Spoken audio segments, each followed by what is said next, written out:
Now, Candidate Cafe continues. Gravy is what you put on mashed potatoes. That's exactly right. It's Gravy is brown. what you put on turkey.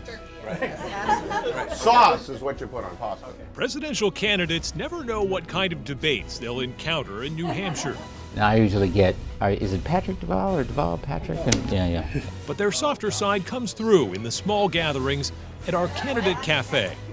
I never intended to run for president, and my clothing choices in high school prove it. Welcome back to our Candidate Cafe special. I'm Adam Sexton. So far this hour, we've shared the personal history of several candidates in the New Hampshire primary.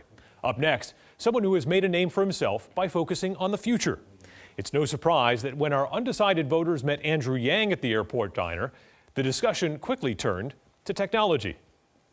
There's an almost futuristic feel around Andrew Yang. One of his first cafe questions was about bringing more technology into the race for the White House.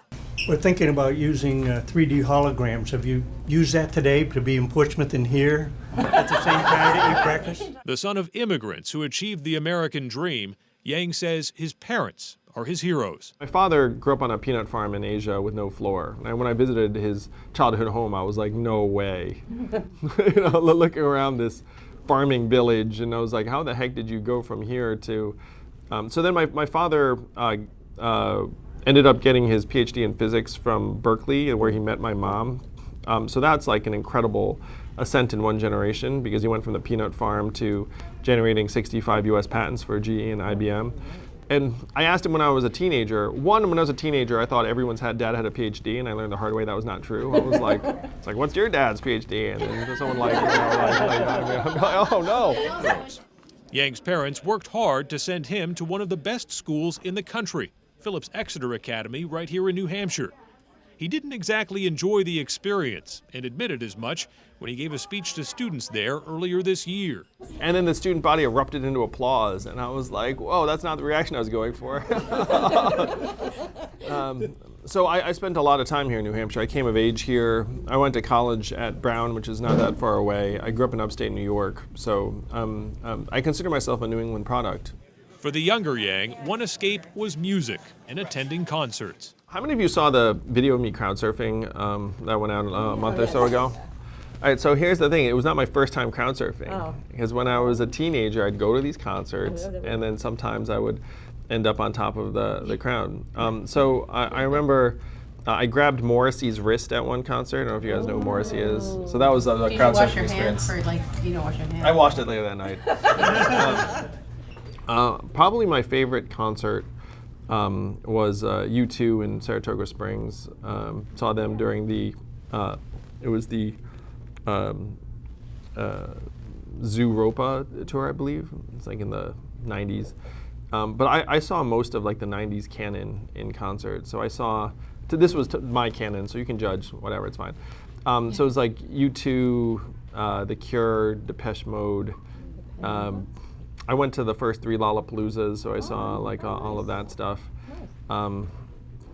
Yeah, so I went to concerts a lot. He was also a speech and debate champion and competed overseas for the U.S. national team in Great Britain.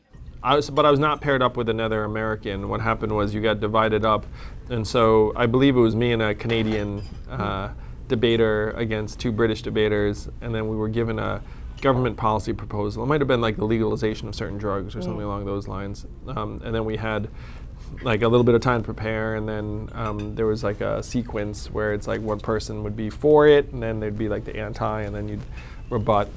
And I remember vividly one time where my partner in debate was like just sitting here with like a big smile on his face like this, and like no matter what happened, he had like that look on his face, and then I was like next to him. And then there was a time when I had like a visible reaction to a point like our opponents made, where I was like, that's like not right or whatever. And they like elbow me, being like, like just so straight smile. And I was like, wow, I guess that's the Canadian way. After graduating from law school, Yang became an attorney, but quickly soured on the profession. There was also a sense that I was documenting other people's accomplishments or ideas, and then I thought, well, shouldn't I have my own accomplishments and ideas instead of documenting other people's accomplishments and ideas? And at that point I was young, I didn't have tons of personal obligations, and so I thought, well, if I don't take a risk now, am I more or less likely to take a risk later? It's like probably less likely, because hopefully I'll like have a family and have responsibilities. So if right now I'm young and dumb and don't have responsibilities, like I should probably take a risk now. And then my company flopped. So I'm very glad that happened when I didn't have a whole lot of responsibilities and it was just me being sad. Yang doesn't dwell, and neither did the voters at the diner, subjecting him to a lightning round of questions. Decaf or regular? Decaf. Waffles or pancakes? Pancakes. Lobster in the rough or a lobster roll? Roll. Because I'm lazy. Don't say that too loud. Because I'm efficient. There you go. That's it. Efficient is better. How about New England lake vacation or New England beach vacation? Beach. Netflix or Hulu? Netflix. Oh, that's starting to be a tie now. Netflix has become really disappointing to me. I mean, it used to go there and be like there'd be something you'd be excited to watch. And now I'm like, what is this crap? Yang refers to his wife as a superhero. Together they have 2 sons. One lives with autism. There are certain physical activities he likes. One of the things that was tough as a dad was that there was an extended period that when he ran, he would fall. And so like when he was running, you actually felt like anxiety the whole time instead of being like, oh, great. Like it's like running around happy outside. Instead it's like, oh no, it's like gotta keep him on like a softer surface, because if he's running on blacktop and falls, then he ends up hurting himself. But now there are some physical activities that he likes to do, so that we play catch, and he likes to swim, so we take him swimming whenever we can. And he does ask me a lot of questions, and you can tell he's processing the answers to the questions. The questions are all over the map. He's asked me questions out of left field about, what did you ask me the other day, like what's an ecosystem? And then I had to sit there and be like, an ecosystem is... And then his follow-up question was, can something be in an ecosystem that's not alive? And then I said, well, if you're talking about a particular kind of ecosystem, like a business ecosystem, then yes. My son's very spiky. So like he has real, I have a feeling, and we saw this a little bit with that teen who's, the climate change activist, but I feel like he just sees the world in a different way. And one of the messages I have in the campaign is that being atypical is the new normal. Yang is known for not wearing a tie on the campaign trail, but while his look is relaxed, his hair actually requires a lot of work. Like I have this very stubborn cowlick in the back that I do a bad job taming. It was actually one of the banes of my existence in my teenage years, because I always had this tuft of hair sticking out, and I was very self-conscious about it.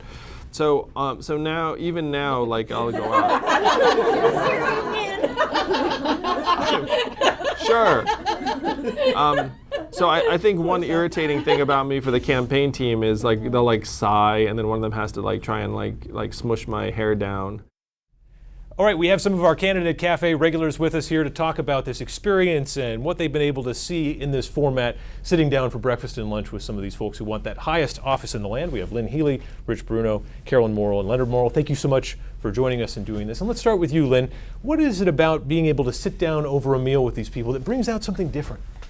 I think it's the personalities that you learn about. I love knowing a little bit more about them as an individual, and I have found that they can all laugh at themselves, and they have wonderful stories to share. So you learn their life story rather than just their stump speech. Yeah, it's a lot of fun moments. How about you, Rich? What is it about this that brings out something different? Well, I think you see what's the core of the candidate too, what makes them up, some of the questions like their background, and you understand what inspires them as well to take on this challenge, which is unbelievable, and how they have to go through such sacrifice. It's incredible personally. So that's what you see as the personal side for sure. And Carolyn, you've been here for just about all of these. What is it about being close to these people in this setting that gives you something that you don't always see out on the campaign trail? I agree with them. The personality is just unbelievable, just in the facial expressions that they show us. It's such a privilege to be able to do this. We have so much fun laughing with them. And Leonard, what do you see? What do you see when you're that close to the candidate? I find that you get a lot of insight into the people. When they're out on the campaign trail, you hear what their plans are and all that. But here you get a chance to get the insight to understand whether they really have the ability to work with other people. And you get that from here, which you don't just getting sound bites and all that. So it's been great.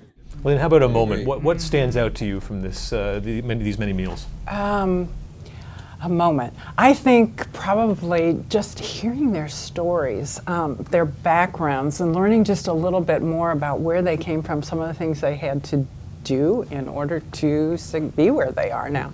They're also extremely intelligent people, which is lovely to know, right? We would like a president to be smart. How about you, Rich? Is there a moment from a certain candidate that sticks with you? Well, I mean, most recently, I saw Cory Booker, and I thought he was just kind of self-deprecating and was able to make fun of himself. And I think you need somebody that is can take in the humor and give the humor as well. And he was humorous. And again, that's the personal side. Plus the fact what he likes to eat. So the food is always important. Were there any food choices that you thought, okay, wait a second? I remember Bill Weld was trying to eat. Yeah. They don't get a chance to eat. They have to answer our questions. I'd like to ask him about the White House. Hopefully we can get there. Maybe lunch one day. How about you, Leonard? Was there a moment that stood out? I think one of the biggest ones, one of the most recent when we had Deval Patrick, and he desperately tried to eat, and he finally was able to get some bacon into him and all that. And most of them sort of shy away from actually trying to eat on camera, which I don't have an issue with. But did anybody to the group here? Did anybody surprise you?